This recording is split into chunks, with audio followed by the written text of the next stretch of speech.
With that, as supervisor committee. Okay, thank you. Yes. Do I understand correctly, you are going to decide from the 3 candidates, or if you decide you don't want one of those 3, you can go to somebody else? Can you clarify that for me? Well, we're going to be talking to the police chiefs who are on the board. I understand that. Okay, right.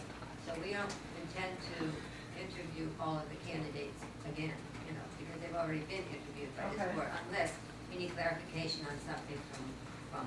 Okay. And then we will ask them. What if you're not satisfied with those 3 choices? Could you go to somebody else? I think if they sat down with the 3 police chiefs and the 3 police chiefs said, stay away from all 3 of these candidates for whatever reason, I mean, that would be, Well, I don't think extenuating anybody expects that to be circumstance. expects it to be the outcome. I And then think, if that happened, I it would think if go they did their job right, they're giving you 3 good recommendations. Right. And the police chiefs, so they know. Right, absolutely. Yes. Roger. Thank you. So your recommendation at this point is, or your absolute decision will be based on their recommendation, and 3 of you will be comfortable with that? Is that what I'm hearing? From the Well, police? yeah, but we also have the opportunity To change. Jamie, if I may. to, ask other. Yeah, the reason, and I think the reason Yes. for that, maybe, the real reason they Yes. want to meet with the chiefs and just, instead of agreeing up front to go carte blanche and just say, we'll accept the recommendation. I mean, you normally is sitting there, you want to explore it somewhat, say, okay, what's the reason you're saying this, or did you explore this perspective or whatever, and just make sure they're satisfied that the job was done, rather than just going in blindly and saying, whatever you say, we'll do. And that's pretty much the recommendation of Rich and I to the supervisor, saying, keep that right there, because questions are arising, you don't want to have yourself pigeonholed, just saying, we're going to take this recommendation regardless of what it is, and regardless of whether we have any questions. Because they've got to be comfortable with the new chief, and that's... Are all 3 candidates still interested? Do we know that? As far as I know, we can find that out. Hopefully. Well, definitely yes, if they're still interested. Jane, Sure. when you interview the chiefs, will the 3 of you do it at one time? When we talk to the chiefs, Yes. I would imagine. In other words, Discuss that, but I don't think the so. 3 chiefs will come before you 3 people, and you'll make your recommendation based on whatever they come up with, as well as with your own feel. And there's one thing, My intent.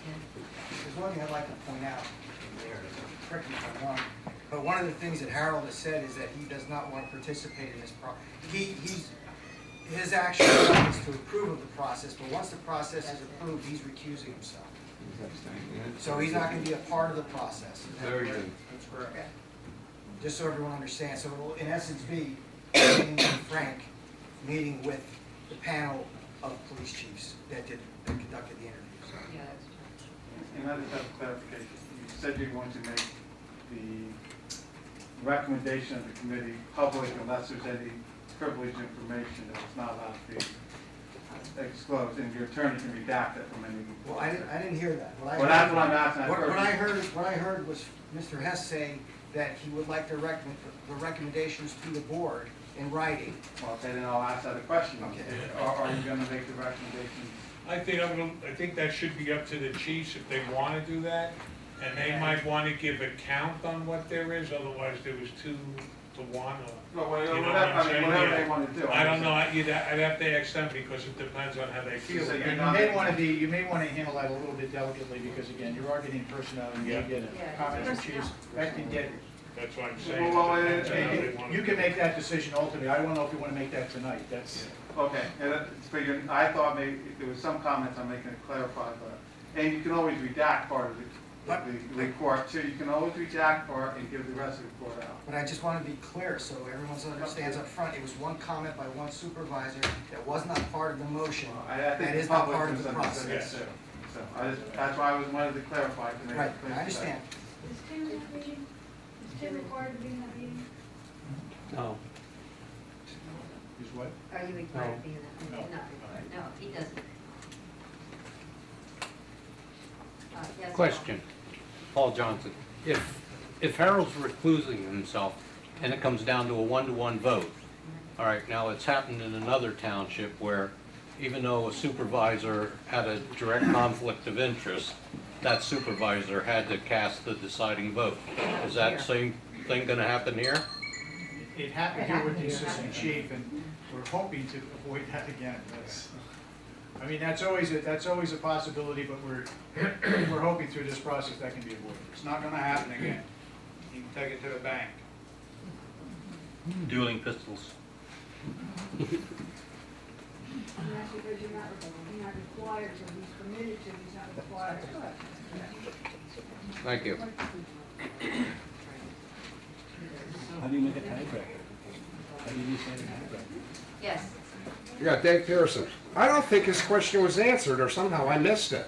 what, How do you If it comes decide, 1-1, yeah. what's the tiebreaker? how do you decide the tiebreaker? If what would happen is if Harold absolutely refused to vote, then you wouldn't have a police chief unless another motion was made and they agreed upon it. There is no one else that was brought in for the tiebreaker. There's no other process for that, just a motion. So we're turning it to the federal government then. That's why you have the provision in the law that supervises the ability. No, If you refuse to say. I mean, you know, I don't know how to break a 1-1 tie.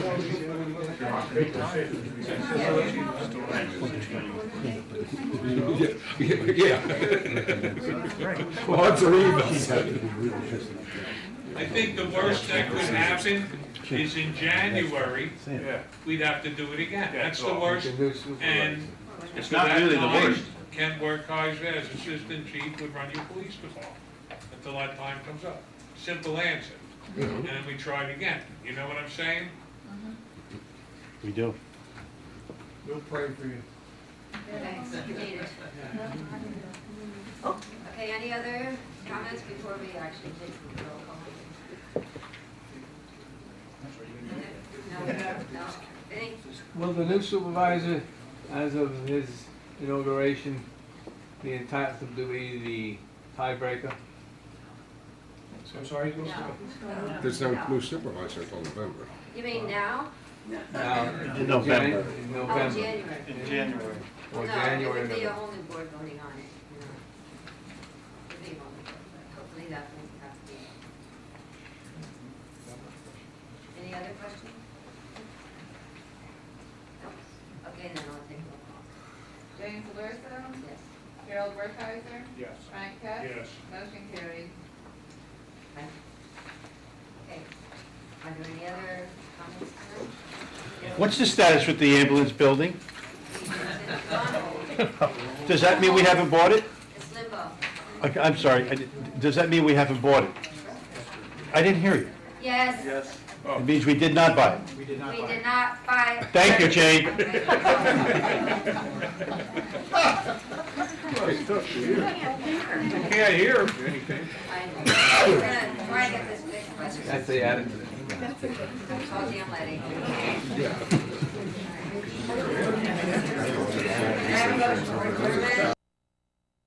One day before they were going to order.